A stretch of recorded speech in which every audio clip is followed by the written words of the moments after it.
இன்னைக்கு நாளை என் வாழ்க்கையில் மறக்கவே மாட்டேன். அது என்ன கதைன்னு சொல்லிட்டு அப்படியே போகிற போக்கில் பார்ப்போம். இன்னைக்கு டே 7 ஆஃப் மினி கட்.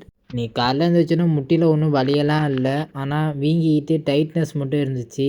அதனால் காலை கடனை கூட முடிக்க முடியல, ரொம்ப அவஸ்தைப்பட்டேன். எங்கள் வீட்லேயும் இந்தியன் டாய்லெட் தான். ஸோ வீடியோவில் வர மாதிரி எப்படியோ வித்தையெல்லாம் காமிச்சு காலை கடனை முடிச்சுட்டு மீல் ப்ரிப்பேர் பண்ண ஆரம்பிச்சிட்டேன். மீல் ப்ரிப்பேர் பண்ணி முடிச்சுட்டு வீட்டில் ப்ரெட் இல்லாதனால எங்கள் அத்தை வீட்டில் போய் ப்ரெட்டை திருடி சாப்பிட்டுட்டு காலேஜுக்கு கிளம்பிட்டேன். காலேஜுக்கு போய்ட்டு கிளாஸெல்லாம் அட்டன் பண்ணிட்டு மத்தியான மேலே சாப்பிட்டுட்டு ஈவினிங் வீட்டுக்கு வந்துட்டு செவுத்துல ஸ்டிக்கர் ஒட்டுற மாதிரி காலில் பூரா அந்த பேண்டேஜ் ஒட்டிகிட்டு இருந்தேன். வச்சு இந்த வீக்கம் குறையுதான்னு பார்ப்போன்ட்டு. அப்புறம் ஈவினிங் ஸ்நாக்ஸை சாப்பிட்டுட்டு இன்றைக்கி ஜிம்முக்கெலாம் ஒன்றும் போகல.